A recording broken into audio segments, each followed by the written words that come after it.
Today, we gather to reflect on a defining moment in the ever-shifting dynamics of global trade and diplomacy, a moment when two voices, loud, firm, and unyielding, clashed across the oceans. The clash of voices between Donald Trump and Jaishankar was not merely an exchange of words, it was the symbolic meeting of two worldviews. On one hand stood the loud and unapologetic voice of Trump, representing America's assertive, transactional approach to international relations. His tariff threats were not framed as mere economic adjustments, but as declarations of dominance, a reminder to other nations that the United States would no longer accept trade imbalances without consequences. He saw tariffs as weapons, leverage that could bend others into compliance. His roar was meant to echo across continents, shaking allies and adversaries alike into recognizing America's strength. It was a message not just to India, but to the entire global marketplace that America would put itself first, regardless of the discomfort caused elsewhere. On the other hand stood the calm yet equally powerful voice of India's External Affairs Minister,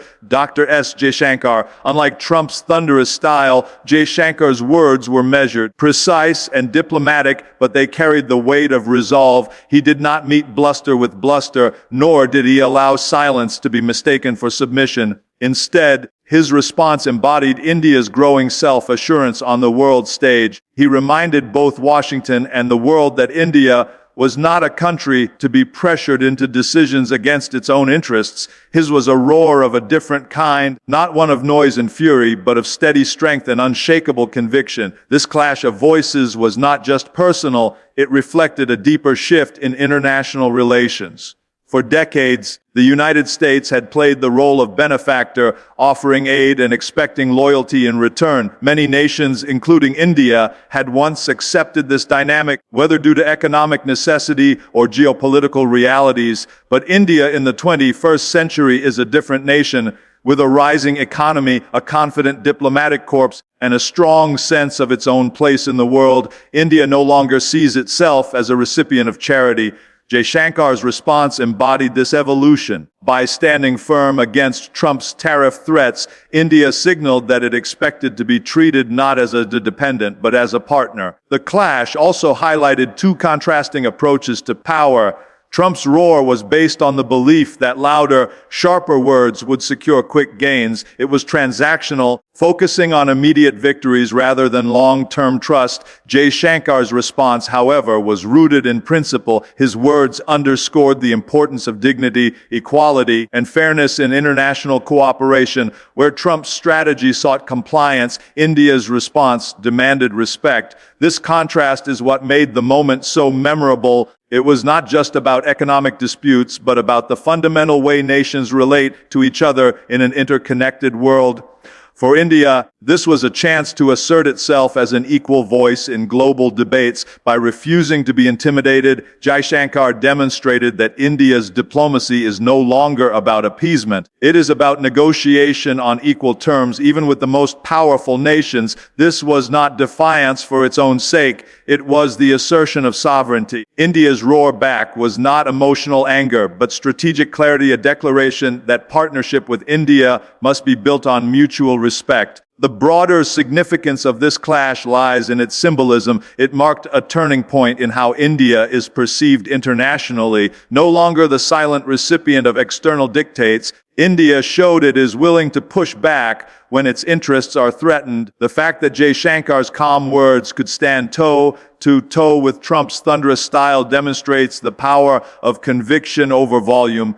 Strength, after all, does not always lie in shouting the loudest. Sometimes it lies in speaking with quiet authority that cannot be ignored.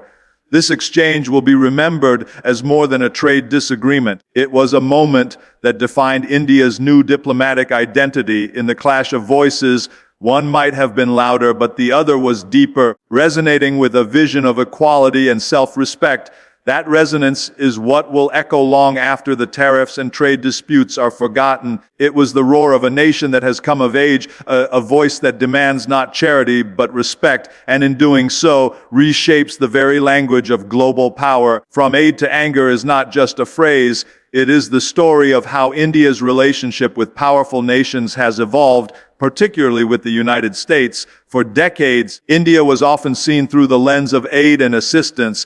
The early years after independence were marked by dependence on foreign food imports, technological transfers, and financial support. The image of India, though respected as the world's largest democracy, was still that of a nation struggling to rise, a nation that needed external help to feed its people and fuel its industries. Aid was offered, sometimes generously, but often with strings attached. It carried with it an undertone of dependence, almost as if India was being reminded of its place in the hierarchy of nations. As India grew, both economically and politically, that old dynamic began to shift. Aid was no longer the defining feature of its global relations. By the early 21st century, India had emerged as one of the fastest growing economies in the world, a hub of technology and innovation, and a critical geopolitical player in Asia. This growth meant that the psychology of dependence gave way to a sense of self-confidence. India was no longer a country that asked for handouts. It was a country that offered partnerships. The aid narrative, once dominant, became increasingly outdated. India began to invest abroad, extend lines of credit to smaller nations, and become a provider of humanitarian assistance. This transformation did not erase tensions, however. When Donald Trump came to power with his America First agenda, he reignited older patterns of engagement, but in a very different way. Instead of offering aid, he turned to threats of tariffs and trade restrictions. For a long time, India had enjoyed preferential access to U.S. markets under the generalized system of preferences, but Trump's administration removed that status, arguing that India had grown strong enough not to require such benefits. What might have once been considered aid or support was suddenly withdrawn, and the rhetoric around it was not cooperative, but confrontational. The same hand that had once extended assistance now pointed a finger of accusation, charging India with unfair trade practices. This shift from aid to anger was jarring, but it was also clarifying. It forced India to confront the reality that international relations are rarely about generosity, they are about interests.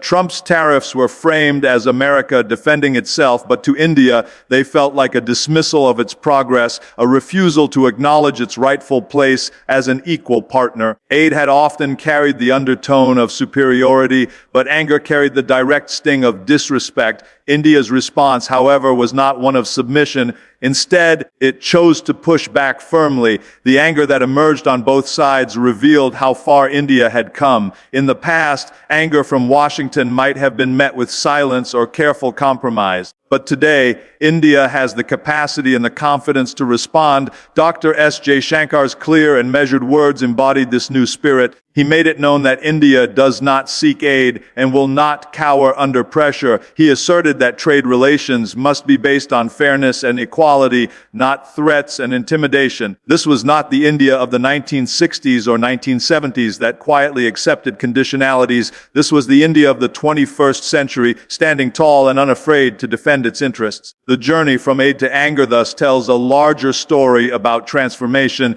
Aid reflected a time of vulnerability when India was building itself up. Anger reflects a time of assertion when India is strong enough to reject condescension and demand respect. The clash over tariffs was just one episode, but it symbolized the end of an era. The era of dependency is over. What replaces it is not hostility for its own sake, but the insistence that cooperation must be built on equality. The anger, then, is not destructive, it is constructive. It is the anger of a nation that refuses to be patronized, the anger that arises when outdated relationships collide with modern realities. From aid to anger, India has traveled a long road, and in that journey, it has discovered its voice, its dignity, and its rightful place as a partner on equal terms in the community of nations. Tariffs have always been a tool of economic policy, but in the hands of Donald Trump, they became something more than numbers on trade sheets.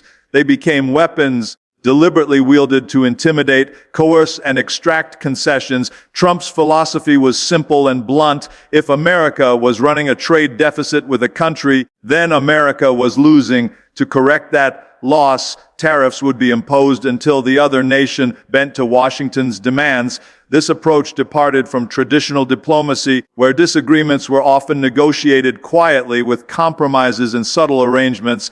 Instead, tariffs under Trump were loud, public, and unapologetically confrontational. They were designed not just to balance trade, but to send a message: America first, and everyone else must adjust. For India, this new approach was a direct challenge. The United States had long been one of India's most important trading partners, and despite occasional disputes, the relationship was generally stable. But when Trump turned his tariff gun outward, India was not spared. Preferential access to U.S. markets under the generalized system of preferences was revoked. New tariffs were slapped on Indian goods, and old grievances about market access and regulatory barriers were suddenly pushed to the front. What once might have been handled through quiet diplomacy became a public standoff. The tariff was not simply an economic measure, it was a warning shot meant to force India into making concessions on trade policy. The characterization of tariffs as weapons is not accidental. Weapons are used to create fear, to impose one's will, and to weaken the opponent. Trump knew that tariffs had the power to destabilize economies dependent on U.S. markets. He also knew that many countries, when faced with the possibility of losing access to American consumers, would prefer to negotiate rather than resist. In this sense, tariffs became part of his arsenal in the larger theater of global power. He used them against allies like the European Union, against rivals like China, and against partners like India. Each time, the goal was the same: to force the other side to yield ground, to make them accept America's terms. India, however, was not an easy target. While the U.S. market was important, India's growing economy gave it room to maneuver. Moreover, India had begun to diversify its trade relationships, deepening ties with Asia, Africa, and Europe. Trump's tariffs certainly created pressure, but they did not cripple India. Instead of backing down, India chose to push back. It imposed retaliatory tariffs on American goods, signaling that it would not be bullied into submission. This was a bold move, considering America's economic power, but it reflected a larger truth. Tariffs as weapons only work if the target accepts defeat.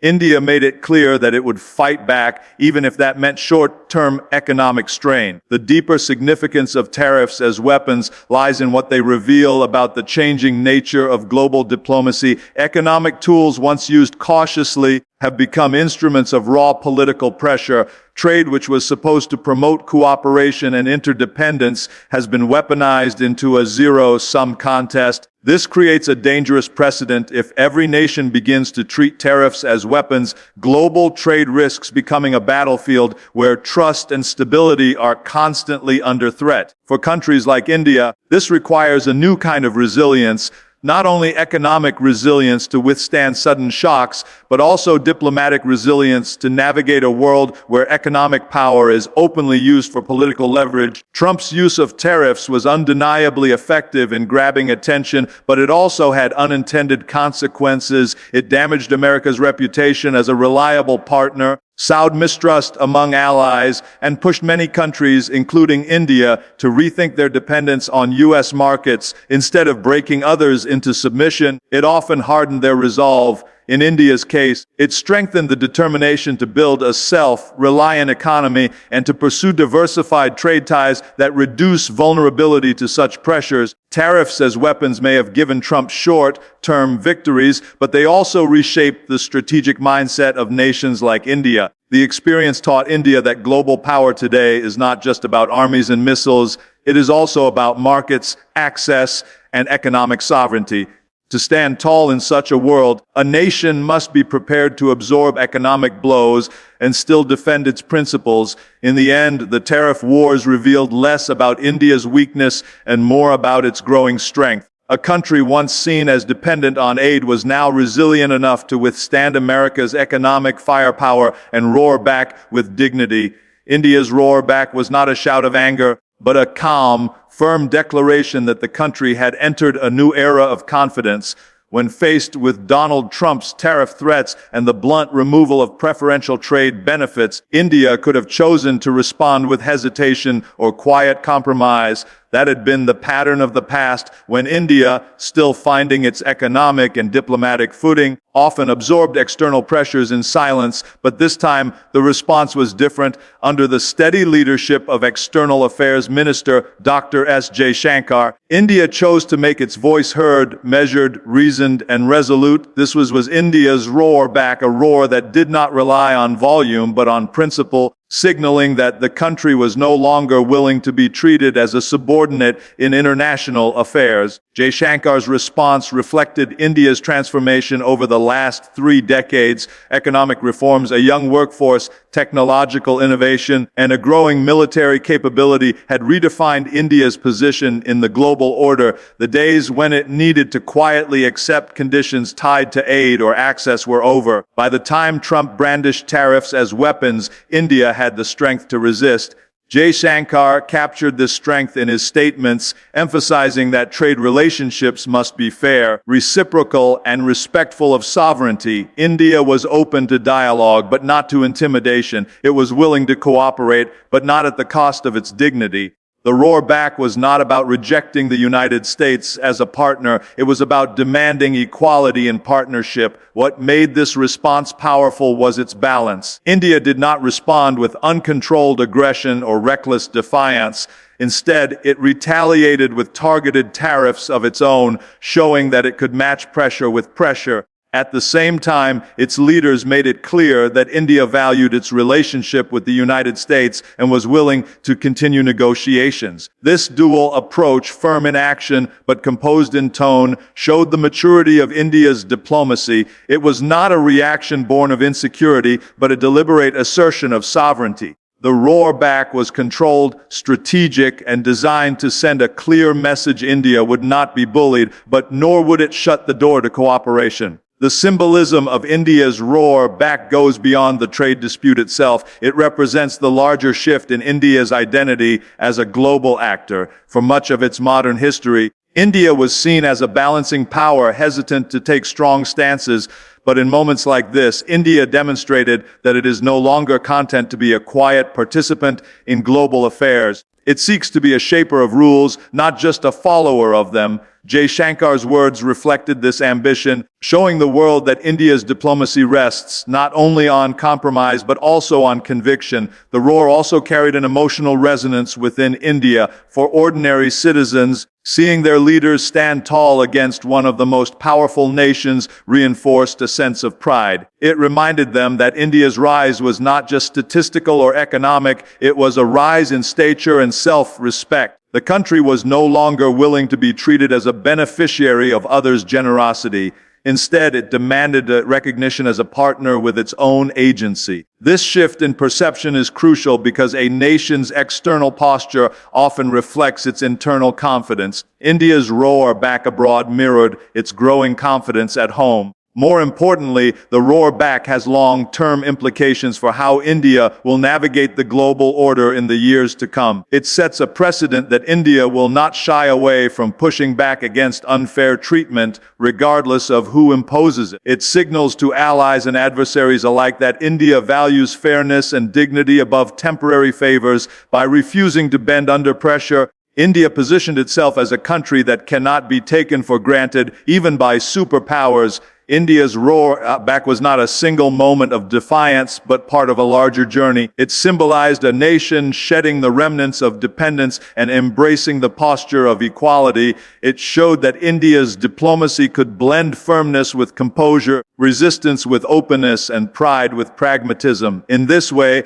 the roar back was not just about trade, it was about identity. It was about declaring to the world that India has arrived, that it will be heard, and that its roar, calm, dignified, and unwavering, will continue to resonate in every forum where its interests are at stake. The clash over tariffs between the United States and India was presented to the world as a dispute over trade balances, market access, and economic fairness.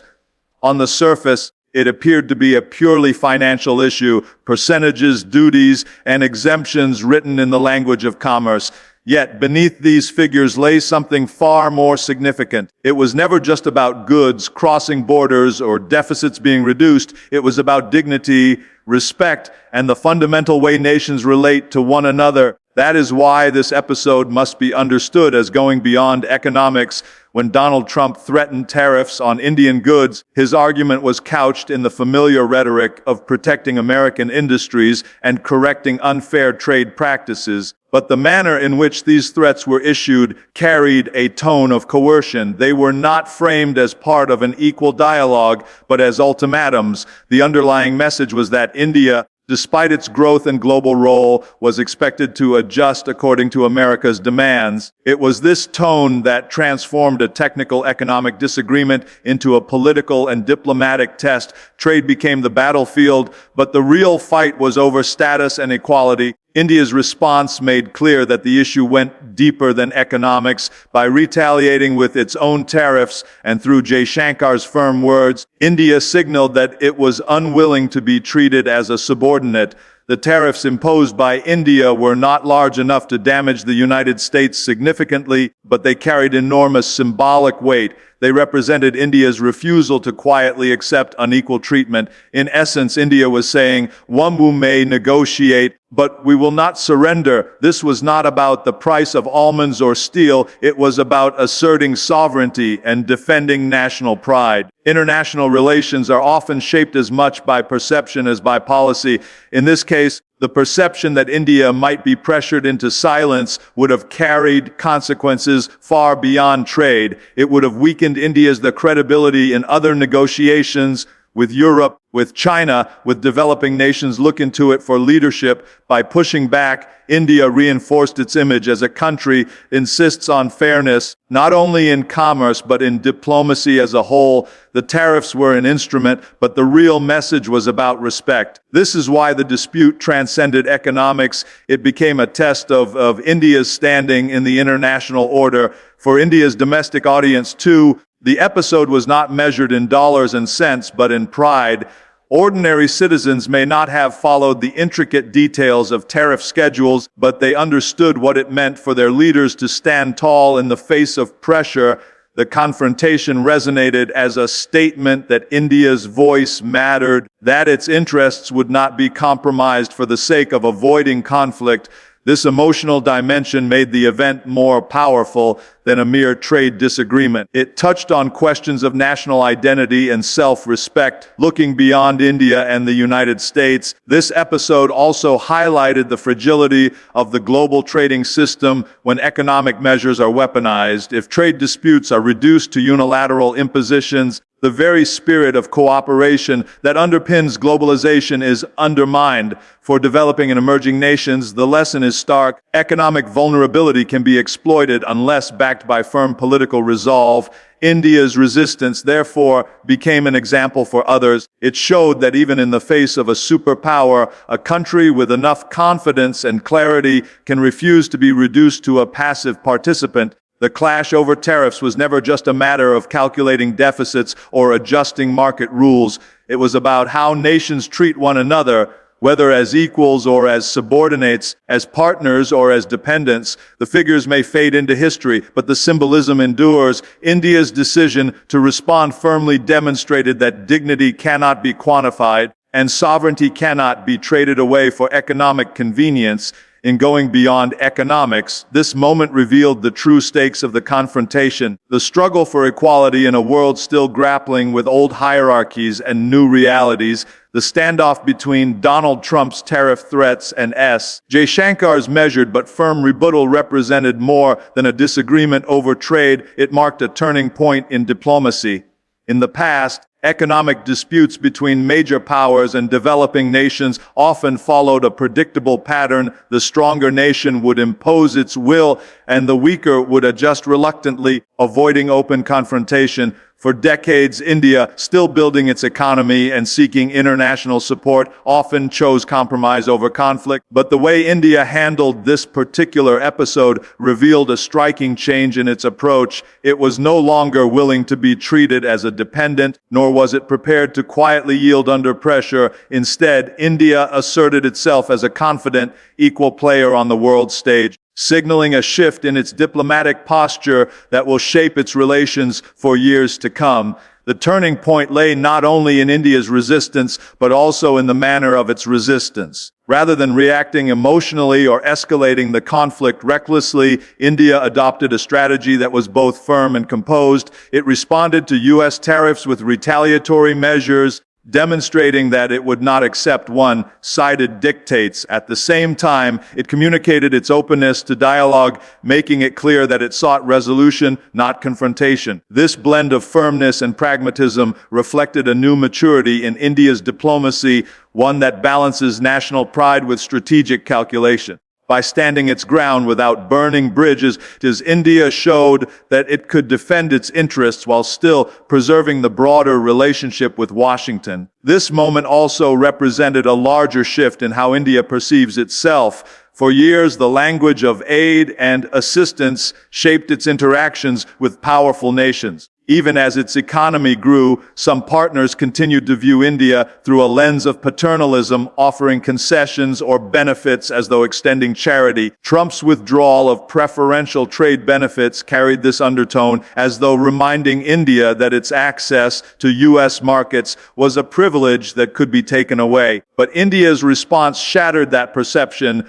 By retaliating and standing firm, it rejected the idea that its engagement with the world rested on benevolence from others. Instead, it asserted that cooperation must rest on equality and reciprocity. This was a defining break from the past and a clear marker of a turning point. On the global stage, the episode had ripple effects beyond the bilateral relationship. Other nations watched closely to see how India would handle America's pressure. By choosing resistance over submission, India sent a message not just to Washington, but to all global powers. It is no longer a country that can be dictated to. This elevated India's standing in international diplomacy, positioning it as a nation willing to take risks to defend its sovereignty. The symbolic weight of this stance mattered as much as the economic outcome. It established India as a serious actor in the shifting landscape of global power, particularly at a time when trade wars and protectionism were redefining international relations. The turning point is also visible in the way India has since approached its foreign policy. It has become more assertive in multilateral forums, more confident in trade negotiations, and more willing to push back against pressures from not only the United States, but also other powers such as China and the European Union. The tariff clash was a moment of reckoning, teaching India that its strength lay not in quiet acceptance, but in principled assertion. It reinforced the idea that respect in diplomacy is earned through resilience and clarity, not through dependence or hesitation. Most importantly, this turning point was about identity. It marked India's evolution from being seen as a nation in need of support to being recognized as a nation that can shape the terms of engagement. The diplomacy of silence and compromise has given way to a diplomacy of confidence and equality. The roarback to Trump's tariff threats was not a one-time gesture. It was the beginning of a new diplomatic narrative for India. In the years to come, this moment will be remembered not for the specific tariffs imposed or revoked, but for the shift it symbolized, the moment when India declared unmistakably that it would engage with the world on its own terms.